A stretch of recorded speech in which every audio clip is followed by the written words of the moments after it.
So hello guys, welcome back to my channel Eco Tutor. Here we will learn new vocabulary word with Hindi meaning and also learn English sentences how we can make. And if you are new at this channel, then do subscribe and press the bell icon for regular update. And if you are not watched the previous video, you watch this because those videos are also helpful for you. So let's get start. तो यहाँ पे जो मैंने PPT बनाई है इसमें कई सारे जो मैंने वर्ड हैं जो उसको मैंने सिलेक्ट किए हैं और इसके जो लॉन्ग सेंटेंस देखेंगे जो अक्सर आपको बहुत ज़्यादा कंफ्यूजिंग लगते हैं। तो यहाँ पे हम सिर्फ सेंटेंस मेक करना नहीं देखते हैं, हम देखते हैं कि हाँ ये सेंटेंस बनता कैसा है, सोचना कैसे है। ठीक है, तो लेट देखते हैं नेक्स्ट। तो यहाँ पे हमारा जो फर्स्ट वर्ड है वो क्या है? अल्ट्रूस्टिक। अल्ट्रूस्टिक का मतलब होता है परोपकारी या निस्वार्थ। जब आप बिना किसी लालच के मोह माया से किसी की मदद करते हैं तो वो कैसा वर्क होता है? अल्ट्रूस्टिक वर्क होता है। तो इसका सेंटेंस देखो कितना बड़ा है, हो सकता है आपको ये मुश्किल लगे लेकिन कुछ मुश्किल नहीं है इसमें। तो पढ़ते हैं पहले। हिमालय के दूर दराज के गांवों में वंचितों की मदद करने के उनके परोपकारी प्रयास वास्तव में प्रेरणादायक थे, क्योंकि उन्होंने निस्वार्थ भावना से उनके कल्याण के लिए वर्षों समर्पित किए। तो पहले यहाँ पे देखते हैं सब्जेक्ट। सब्जेक्ट हम कैसे ढूंढते हैं? तो इतना ध्यान रखना, सेंटेंस का कभी भी जो सब्जेक्ट है वो या तो नाउन बनता है या प्रोनाउन बनता है। तो यहाँ पे नाउन या प्रोनाउन ढूंढेंगे। कहाँ है? हिमालय के दूर दराज के गांवों में उनके परोपकारी प्रयास। उनके, तो उनके मीन्स हर या ही। तो यहाँ पे हिज लगा सकते हैं या हर। अगर लड़की है तो हर और लड़का है तो हिज। तो हर अल्ट्रुइस्टिक प्रयास मीन्स एफर्ट्स। तो एफर्ट्स लगाएंगे क्योंकि सिंगुलर है। कैसे एफर्ट्स थे? दूसरों की मदद करने। वंचितों, वंचितों मीन्स जो हमने पीछे वर्ड किया था ना, जो वंचित होते हैं या पुअर पीपल होते हैं। तो यहाँ पे आप पुअर पीपल भी यूज़ कर सकते हैं या फिर अंडर प्रिविलेज्ड, जो क्या है सुविधाओं से दूर रहते हैं, वंचित रहते हैं, तो उनको अंडर प्रिविलेज्ड कहा जाता है। To help the underprivileged. कहाँ के अंडर प्रिविलेज्ड पीपल? दूर दराज के गाँवों में। इन दी रिमोट विलेज। तो ये रिमोट जो है वर्ड आपको मैंने कैसे याद करवाया था कि जब आप टीवी चलाते हो ना तो रिमोट लेकर आप बहुत दूर बैठते हो टीवी से। तो ये रिमोट भी इसीलिए सर्च हुआ ना कि आप उसे दूर से ही कंट्रोल कर सको। तो रिमोट का मतलब होता है दूर। तो दूर दराज है तो यानी रिमोट यूज़ कर लेंगे। रिमोट विलेज किसके दूर दराज के गाँव थे? हिमालय के, ऑफ द हिमालयाज। वो क्या थे? बहुत ही प्रेरणादायक थे, वास्तव में प्रेरणादायक थे। वास्तव मीन्स रियली, वॉज रियली भी कह सकते हैं या ट्रूली भी कह सकते हैं। वर्ड ट्रूली इंस्पायरिंग, क्योंकि उन्होंने निस्वार्थ भावना से उनके कल्याण के लिए वर्षों समर्पित किए। क्योंकि यहाँ पे लगा देंगे एज, ठीक है, या हैंस भी यूज़ कर सकते हैं, बिकॉज भी यूज़ कर सकते हैं। उन्होंने, तो फिर उनकी बात की जा रही है तो अगर सब्जेक्ट में पहले हमने अगर हीज लगाया है तो यहाँ पे हम ही लगाएंगे। अगर हमने हर यूज़ किया है तो यहाँ पे हम शी यूज़ करेंगे। अगले जो वाक बनाएंगे हम, इसका क्लॉज बनाएंगे उसमें। क्योंकि उन्होंने, तो एज शी, निस्वार्थ भाव से, सेल्फलेसली, सेल्फलेस मीन्स कोई लालच नहीं है, सेल्फलेसली समर्पित किए। डेडिकेटेड ईयर्स, सालों समर्पित किए ना, तो डेडिकेटेड ईयर्स किसके लिए? टू देयर वेलफेयर, उनके कल्याण के लिए। तो यहाँ पे सेंटेंस एक साथ देखते हैं। हिमालय के दूर दराज के गाँवों में वंचितों की मदद करने के उनके परोपकारी प्रयास वास्तव में प्रेरणादायक थे।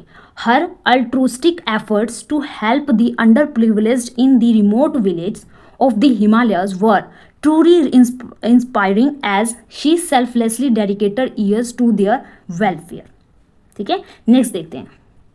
तो नेक्स्ट हमारा वर्ड है वो कैप्रिशियस का मतलब होता है मनमोजी या अस्थिर। तो कई बच्चे क्या होते हैं, बहुत ही मनमोजी स्वभाव के होते हैं या अस्थिर रहते हैं, यानी शांत बैठकर वो रह ही नहीं सकते। तो उनका नेचर बहुत ज़्यादा कैप्रिशियस होता है। तो इसका सेंटेंस है, पहाड़ों में मौसम काफ़ी मनमोजी हो सकता है। हो सकता है, सकता के लिए वर्ड यूज़ करेंगे कैन, मतलब पॉसिबिलिटी बताई जा रही है तो कैन यूज़ करेंगे।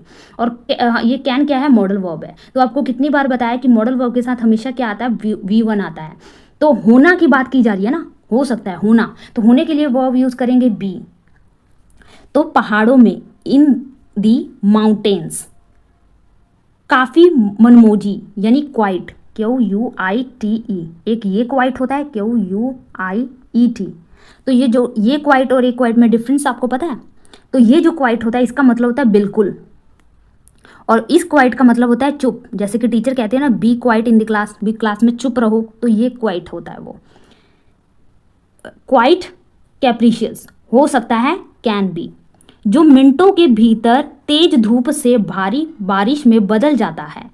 जो मिनटों के भीतर, तो मीन्स क्या होता है, वो चेंज होते रहा, मिनटों मिनटों में चेंज होता रहता है। तो विद इन, भीतर उसके अंदर अंदर बात की जा रही है ना, कि बिटवीन की बात की जाए, तो हम यहाँ पे क्या यूज़ करेंगे, विद इन नहीं यूज़ करेंगे, इन बिल्कुल ही अंदर हो जाता है, और भीतर यानी कि एक लिमिट बताई जा रही है, उस लिमिट के अंदर अंदर, तो विद इन मिनट्स तेज धूप से भारी बारिश में, तेज धूप से, तो फ्रॉम किससे आएंगे, bright sunshine to heavy rain में बदल जाता है, चेंज हो जाता है वो, जिससे बाहरी गतिविधियों की योजना बनाना मुश्किल हो जाता है। जिससे मेकिंग इट, ये क्या कर देता है, मुश्किल बना देता है ना, तो मेकिंग इट यही बना देता है, तो मेकिंग इट डिफिकल्ट, क्या बना देता है, डिफिकल्ट, प्लान करना, टू प्लान क्या, आउटडोर एक्टिविटीज। तो एक साथ देखेंगे यहाँ पे, the weather in the mountains can be quite capricious, changing from bright sunshine to heavy rain within minutes, making difficult to plan outdoor activities. Guys थोड़ा जो वर्ड की प्रोनाउंसिएशन है वो शायद सही से नहीं हो पा रही होगी, क्योंकि मेरा जो जीप है वो बिल्कुल पका हुआ है, तो जिसकी वजह से थोड़ा वर्ड जब क्या है बहुत ज़्यादा गलत बोले जा रहे हैं, तो क्षमा करना इसके लिए। नेक्स्ट देखते हैं, नेक्स्ट वर्ड है हमारा कर्सरी। कर्सरी का मतलब होता है सरसरी या सतही। जैसे कि आप कोई डॉक्यूमेंट जो आपको मिलता है, लेकिन आप उसको बहुत डीपली नहीं पढ़ते हैं, बहुत ऊपर ऊपर से पढ़ लेते हैं, सरसरी नज़र मार लेते हैं, एक छोटी सी जो है रीडिंग कर लेते हैं, तो उसको क्या कहते हैं, सरसरी, कर्सरीज, ठीक है। तो इसका वर्ड देखेंगे, सेंटेंस देखेंगे, जटिल कानूनी दस्तावेज पर एक सरसरी नज़र डालना उसके निहितार्थों को समझने के लिए पर्याप्त नहीं था, इसलिए उसने हस्ताक्षर करने से पहले उसे अच्छी तरह से पढ़ने का फैसला किया। तो आई होप आप ये वर्ड जो है कर्सरी, इसका मीनिंग इस सेंटेंस से अच्छे से समझ गए होंगे। तो जटिल कानून दस्तावेज, complex, the complex legal document पर एक सरसरी नज़र डालना, पर यानी कि एट, प्रेपोजिशन क्या बताता है, दो वर्ड्स के बीच में जो रिलेशन है उसको बताता है। तो एट दी किस पे, एक सरसरी नज़र, आ कर्सरी ग्लेंस, ग्लेंस का मतलब एक झलक देखना, ठीक है, डालना उसके निहितार्थों को समझने के लिए। निहितार्थों का मतलब होता है इम्प्लीकेशंस, जो भी उसके इम्प्लीकेशंस हैं, रूल्स रेगुलेशंस या जो भी कंडीशंस हैं उनको समझने के लिए। Was not enough to understand its implications. तो जब हम इट यूज़ करते हैं तो इसका जो पोजेसिव प्रोनाउन होता है वो क्या होता है, इट्स होता है। जैसे कि शी का क्या होता है, हर होता है ना, और ही का क्या होता है, हिज होता है, वैसे ही इट का इट्स होता है। और इसलिए उसने हस्ताक्षर करने से पहले, इसलिए यानी कि सो, हेंस, देयरफॉर, ठीक है, ही डिसाइडेड, पास्ट में है तो he decided to read it, इसको पढ़ने का, किस तरह पढ़ने का कहा है इसने, अच्छी तरह से, अच्छी तरह से यानी पूरे ध्यान से, तो इसके लिए वर्ड हो जाएगा थोरोली, THOROUGHLY, थोरोली, बहुत ही ध्यान से, अच्छे से, हस्ताक्षर करने से पहले यानी before signing. A cursory glance at the complex legal document was not enough to understand its implications, so he decided to read it thoroughly before signing. Next देखते हैं, नेक्स्ट हमारा वर्ड है डीमर। डीमर का मतलब होता है शर्मीला या संकोच करने वाला, जो संकोची होता है उसको हम कहते हैं डीमर। सेंटेंस है, अपनी शर्मीली उपस्थिति और शांत स्वभाव के बावजूद, कैसा स्वभाव था उसका, बावजूद, तो बावजूद यहाँ पे हम डिस्पाइट पहले लिख देंगे, डिस्पाइट हर डीमर अपीयरेंस, अपीयरेंस मीन्स उपस्थिति, और शांत स्वभाव, क्वाइट डीमर। तो देख जो हमने वर्ड किया था ना क्वाइट, तो इसमें कौन सा क्वाइट यूज करेंगे, वो वाला जो टीचर यूज करती हैं, बी क्वाइट वाला, ठीक है। उसके पास एक भयंकर दृढ़ संकल्प और मजबूत इच्छा शक्ति थी, उसके पास, तो शी पोसेस्ड, उसका था ना, शी पोसेस्ड आ, एक कैसा था, भयंकर दृढ़, भयंकर यूज किया इन्होंने वर्ड, यानी कहने का मतलब ये कह रहे हैं कि बहुत ही ताकतवर वाला, तो इन्होंने भयंकर यूज किया, तो उसी हिसाब से हम यहाँ पे वर्ड यूज करेंगे फायर्स, इसका मतलब भयंकर या डराने वाला, जो हमने आज वर्ड किया, कल हमने जो वर्ड किया था उसमें भयंकर दृढ़, दृढ़ का मतलब determination, and strong will power, जो कहते हैं ना कि संकल्प हो या विल हो, आप में चाहत हो, इच्छा शक्ति थी, जिसने कई लोगों को आश्चर्यचकित कर दिया। दैट, जिसने यानी दैट यूज कर देंगे, और पास्ट में है तो सरप्राइज्ड यूज करेंगे, मैनी, कईयों को, जिन्होंने उसे कम करके आंका था। Who underestimated her, under estimated का मतलब कम आंकना, ठीक है, तो देखिए यहाँ पे आप दो वर्ड सीख रहे हैं। एक डिमीनोर, इसका मतलब होता है स्वभाव। Despite her demure appearance and quiet demeanour she possessed a fierce determination and strong will that surprised many who underestimated her. Next देखते हैं। नेक्स्ट वर्ड है एग्रीजियस। एग्रीजियस का मतलब होता है निंदनीय, जिसकी आप निंदा करते हैं। तो इसका सेंटेंस यहाँ पे है, ग्राहक डेटा के कंपनी के निंदनीय क्रू प्रबंधक के कारण एक बड़ा घोटाला हुआ और सार्वजनिक विश्वास का काफ़ी नुकसान हुआ, जिससे उन्हें कठोर बदलाव लागू करने पड़े। तो ग्राहक डेटा के कंपनी के निंदनीय कुप्रबंध, निंदनीय के लिए एग्रीगियस, और कुप्रबंध का मतलब एक तो मैनेजमेंट होता है प्रबंध, और यहाँ पे कु वर्ड यूज किया गया नेगेटिव, तो miss management. The company's egregious mismanagement of customer data कारण एक बड़ा घोटाला हुआ। led to a massive scandal। Scandal का मतलब होता है बवाल, कोई होना, कोई घोटाला होना। तो यहाँ पे जो लेड है ना, ये आपको कितनी बार करवाया है कि लेड का मतलब नेतृत्व करना या उसकी वजह से कोई रिजल्ट होना। Led to a massive scandal. और सार्वजनिक विश्वास का काफ़ी नुकसान हुआ। काफ़ी नुकसान हुआ यानी a significant loss of public trust, जिससे उन्हें कठोर बदलाव लागू करने पड़े। फोर्सिंग देम, फोर्स किया ना इसने, forcing them to implement drastic changes. Drastic का मतलब होता है बहुत ही बड़े लेवल पर आप कोई बदलाव कर रहे हैं तब, ड्रेस्टिक कठोर बदलाव। तो सेंटेंस यहाँ पे हो जाएगा, the companies egregious mismanagement of customer data led to massive scandal and a significant loss of public trust, forcing them to implement drastic changes। Next देखते हैं।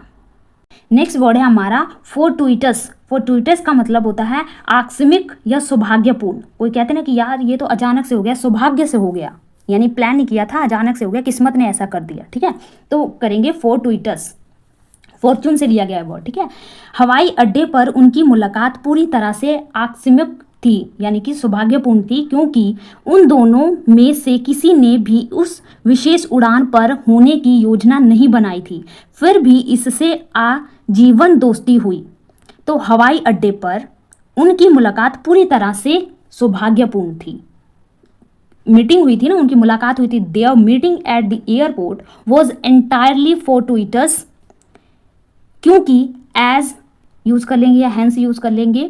नाइदर, ना इसने दोनों में से किसी ने भी, दोनों में से किसी ने भी, तो नाइदर यूज करेंगे। As neither of them had planned to be on that particular flight, यानी कि वो दोनों एक ही फ्लाइट में जाएंगे, ऐसा दोनों में से किसी ने भी प्लान नहीं किया था, तो नाइदर यूज कर लेंगे। नाइदर एक नेगेटिव वर्ड है, तो इसके साथ हम नॉट नहीं लगाएंगे।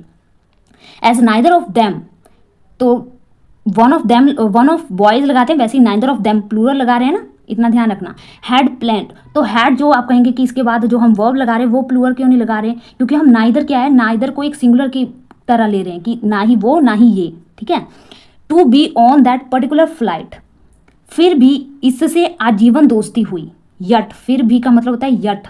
लेड टू, हो गई ना, इसका रिजल्ट क्या निकला, led to a lifelong friendship. Sentence है यहाँ पे, their meeting at the airport was entirely fortuitous as neither of them had planned to be on that particular flight, yet it led to a lifelong friendship। तो guys आज हमने कम से कम सीधे सीधे यहाँ पे जो है 6 वर्ड जो किए, जो बहुत ही ज़्यादा डिफिकल्ट थे। ये वर्ड जो अगर आप ऐसे याद करो तो ये वर्ड शायद आपको ना याद हो, लेकिन ये सेंटेंस जब आप एक बार पढ़ लेंगे तो क्या होगा, थोड़ा थोड़ा तो ये वर्ड जो है आपको समझ लग जाएगा कि नहीं इस वर्ड का मीनिंग ये पढ़ा था मैंने। और इनडायरेक्टली जो हमने सेंटेंस में जो है काफ़ी सारे वर्ड पढ़े जो शायद आप में से किसी के लिए वो नए हो सकते हैं। तो अगर इस वीडियो से आपको कुछ सीखने को मिला हो, आपको पता चले कि सेंटेंस किस तरह मेक करते हैं, एक दिन से तो कोई भी नहीं सीख सकता, कोई कुछ भी, उसके लिए आपको टाइम देना पड़ता है। तो आप टाइम दीजिए, आप पक्का डेफिनेटली कुछ ना कुछ जरूर सीख जाएंगे। मेरे साथ बने रहिएगा, मैं भी कोशिश करूँगी, आप भी कोशिश कीजिएगा। तो गाइज आज के लिए हम इतने ही रखते हैं, मिलते हैं नेक्स्ट वीडियो में। Thank you for watching.